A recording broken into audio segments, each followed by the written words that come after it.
Comrade President Vladimir Putin, Comrade Presidents, African heads of state, comrades, heads of delegation, bonjour. It's an honor for me this morning to speak here and to send you the fraternal greetings of the people of the land of men of integrity. It is also a place for me above all to give thanks to God, Almighty God, who allowed us to gather here this morning in good health to talk about the future and the well-being of our people. I'm going to apologize to the elders whom I could offend in a future remark. Africanity obliges birthright. I must apologize. Comrades, I have a few questions from my generation, and these are questions that we ask ourselves, but we don't have an answer. And it turns out that here we can wash our dirty laundry because we feel as a family. We feel like family in the sense that Russia is a family for Africa too. It is a family because we have the same history. Russia has made huge sacrifices to liberate the world from Nazism during the Second World War. The African people, our grandfathers, were also forcibly deported to help Europe get rid of Nazism. We share the same history in the sense that we are the forgotten peoples of the world. Whether it's in the history books, in documentaries, in films, so as to sweep away the preponderant role that Russia and Africa played in this fight against Nazism. We are together because currently we are here to talk about the future of our peoples, of what will happen tomorrow, of the free world to which we all aspire, the world without interference in our internal affairs. We have the same perspectives, and I hope that this summit will be an opportunity to be able to build very good relationships for the best future of our people.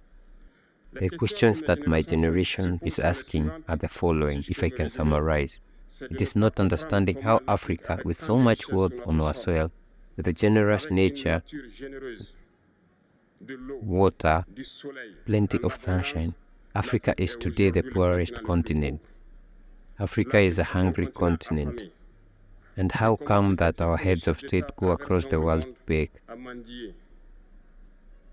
These are the questions that we ask ourselves and don't get the answers until now.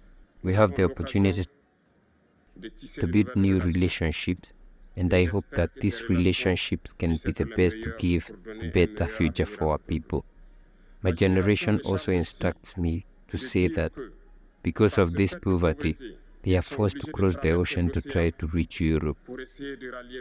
They'll die in the ocean, but soon they will not cross because they will come in front of our palaces to seek the daily pittance.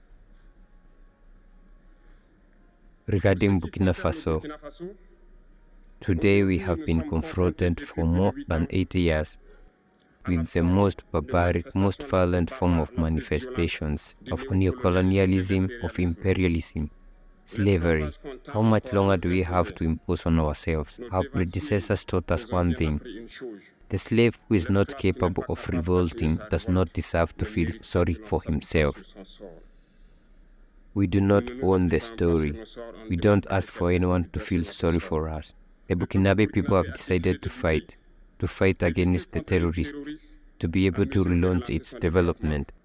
In this struggle, the valiant people in front of the population have committed themselves to take up arms in the face of terrorism, what we affectionately call the VDP or volunteer teams.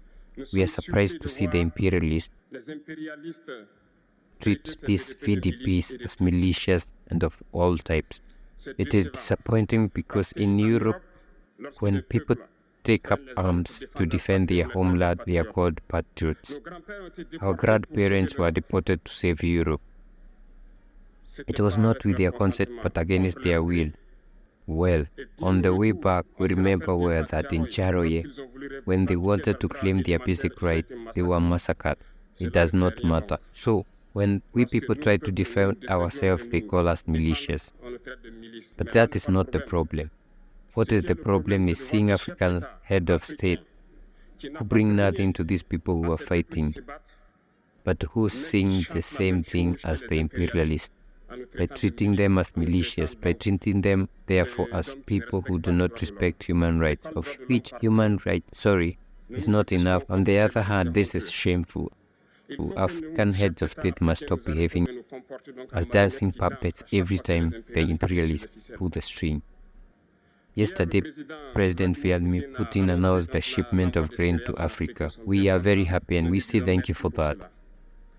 But also, it's a message sent to African heads of state, because at the next forum we must not come here without having assured, for those who do not know, food self-sufficiency of our peoples. We must take the experience of those who have already been able to achieve this in Africa, build good relationships here, and build better relationships with the Russian Federation to be able to satisfy the needs of our population. Maybe I won't be the one. The time past is very short. We have to stop at some point.